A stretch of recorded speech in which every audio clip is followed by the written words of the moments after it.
जय हिंद मेरे प्यारे दोस्तों, कैसे आप सब? आशा करते बहुत अच्छे होंगे। आज हम मेंसुरेशन में त्रिभुज के कॉन्सेप्ट में जो हम प्रकार पढ़े थे, उस प्रकार में एक समकोण त्रिभुज का टॉपिक लेके आपको बहुत अच्छी तरीके से समझा देंगे कि समकोण त्रिभुज क्या होता है, इसकी क्वेश्चन एग्जाम में कैसे आते हैं। तो आप लोग हेडिंग लगा लीजिएगा समकोण त्रिभुज। इसकी इंग्लिश होती है राइट एंगल ट्रायंगल। समकोण त्रिभुज, समकोण त्रिभुज पर समझते हैं राइट एंगल ट्रायंगल। देखिए, ये है आपका समकोण त्रिभुज। अगर आप पहचान नहीं पा रहे थे आज, तो आप पहचानना भी जान लीजिएगा। इसमें क्या क्या मिलेगा आपको? लंब मिलेगा, आधार मिलेगा और कर्ण मिलेगा। एक एक बात को काफी अच्छी बारीकी से समझिएगा। ये लंब है, ये आधार और एक कर्ण है।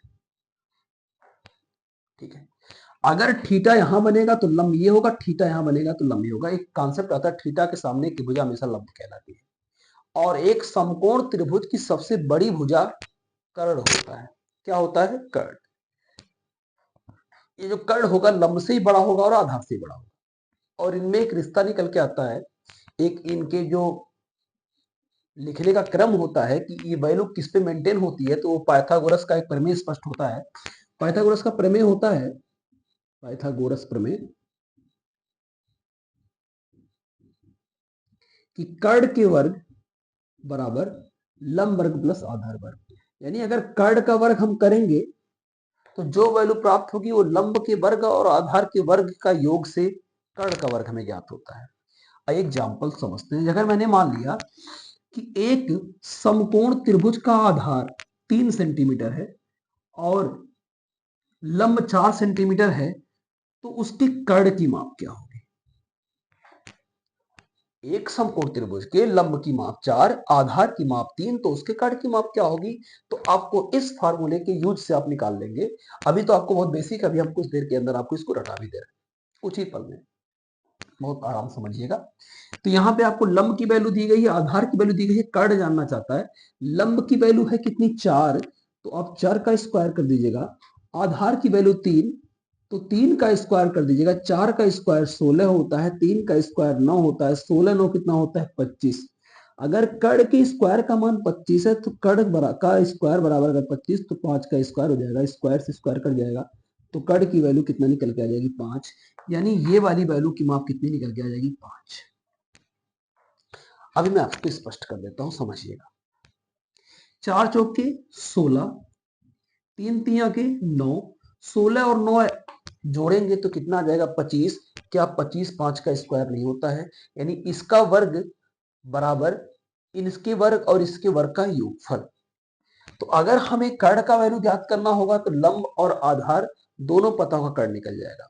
यानी अगर बात करते हैं कर्ण और लंब पता होगा तो आधार निकल जाएगा, कर्ण आधार पता होगा तो लंब निकल जाएगा, लंब आधार ज्ञात होगा तो कर्ण निकल जाएगा। आपको पता होना चाहिए कि एक समकोण त्रिभुज की सबसे बड़ी भुजा क्या होता है? उसका कर्ण। क्लियर है ना? इसकी परिमाप की बात करेंगे, अगर इसकी परिमाप की बात करेंगे तो लंब प्लस आधार प्लस कर्ण। इतनी बातें एक बार आप लोग स्क्रीनशॉट के तौर पर कर लीजिए। फिर बढ़ते हैं। आइए, पाइथागोरस क्लियर हुआ प्रमेय। इसके आगे हम जोड़ते हैं। अगर मैं कर्ण के स्क्वायर से लंब का स्क्वायर को कम कर देता हूं तो मुझे आधार का स्क्वायर मिल जाएगा, आपको पता होना चाहिए। और अगर मैं कर्ण के स्क्वायर से आधार का स्क्वायर कम कर देता हूं तो हमें लंब का स्क्वायर ज्ञात होता है। 3 फार्मूले आपको यहां से पाइथागोरस के हिसाब से पक्षांतर करने से मिल जाएंगे। ठीक है, आया। आइए, अगर मैं इसके परिमाप की बात करूं, इसका परिमाप क्या होता है? समकोण त्रिभुज का परिमाप क्या होता है? तो उसको लंब को जोड़ लीजिएगा, उसके आधार को जोड़ लीजिएगा और उसके कर्ण को जोड़ लीजिएगा। इसका परिमाप निकल के आ जाएगा, माप आ जाएगी टोटल। अब आता है इसके क्षेत्रफल को निकालना। समकोण त्रिभुज का क्षेत्रफल होता है 1/2 गुणे आधार गुणे ऊंचाई, या गुणे में लंब भी आप बोल सकते हो, ये लंब ही हाइट का काम करेगी। तो 1/2 आधार गुणे, बुकों में आपको देखने को मिलेगा ऊंचाई, लेकिन आप आधार गुणे लंब भी बोल सकते हो, आधार गुणे ऊंचाई बोल सकते हो, बेस इंटू हाइट बोल सकते हो।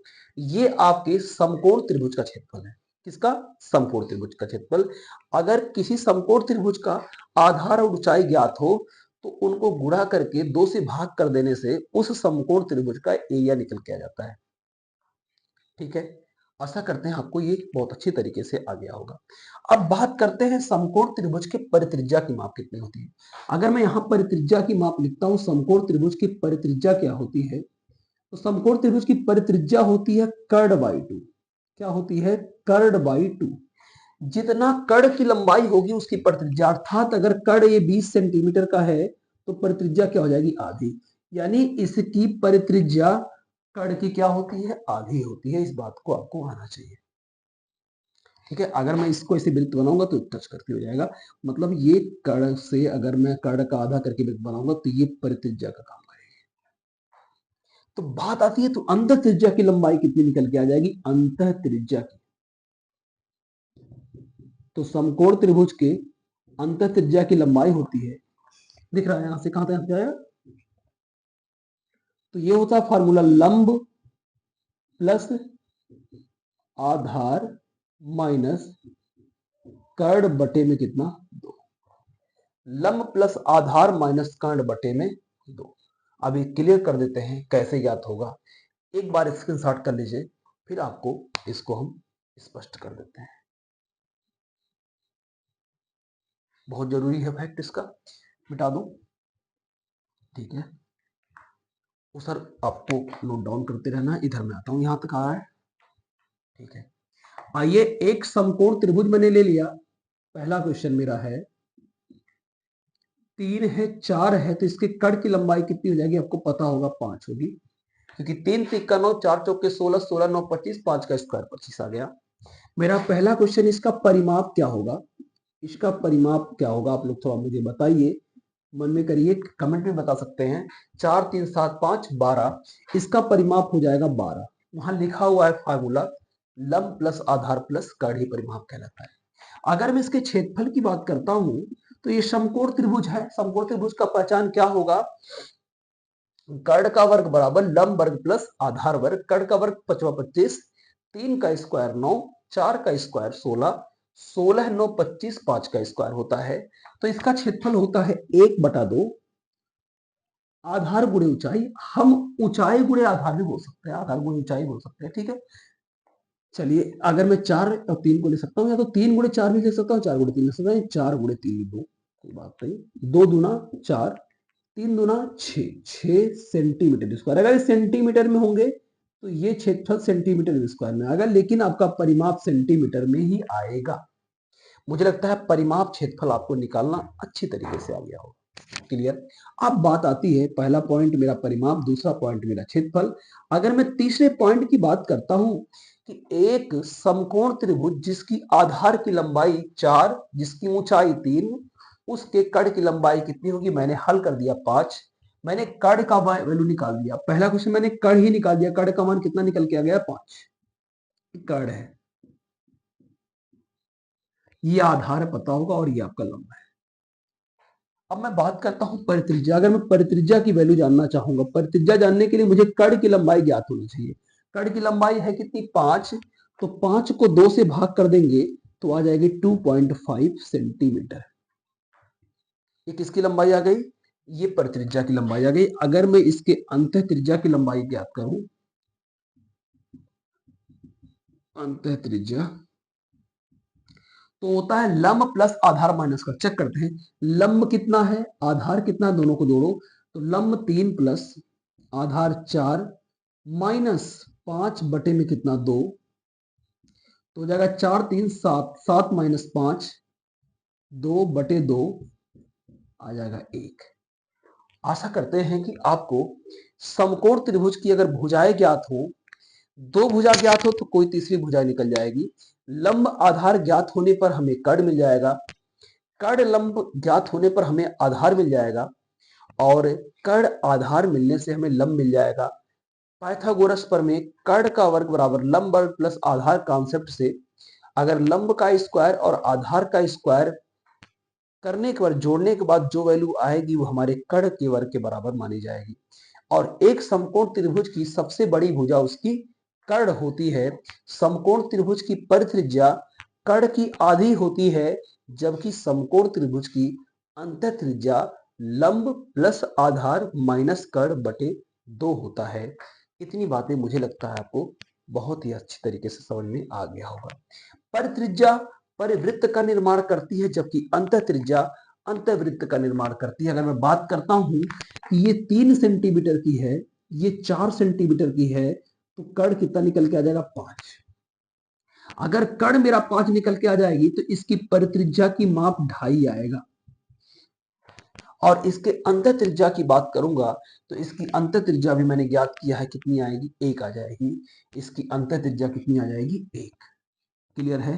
तो 1 सेंटीमीटर हम यहां से उठा के, एक यहां से और एक यहां से उठा के अगर मैं भुजाओं को छूता हुआ, टच करता हुआ एक वृत्त बनाता हूं, तो ये क्या कहलाएगी? इसकी अंतः त्रिज्या कहलाएगी। इसके केंद्र से सब लोग कितना माने जाएंगे? 1-1 सेंटीमीटर, 1-1-1, ये इसकी अंतः त्रिज्या कहलाएगी और ये वाली माप इसकी परित्रिज्या कहलाएगी। आशा करते हैं कि आपको समझ में आ गया होगा। यहां से भी देख लीजिएगा, दिख रहा है तो बताइए। तो यही है आपके, ये आपकी अंतः त्रिज्या कहलाएगी।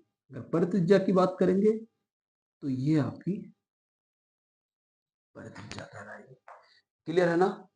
आशा करते हैं कि समकोण त्रिभुज के कॉन्सेप्ट आपको क्लियर हो गए होंगे।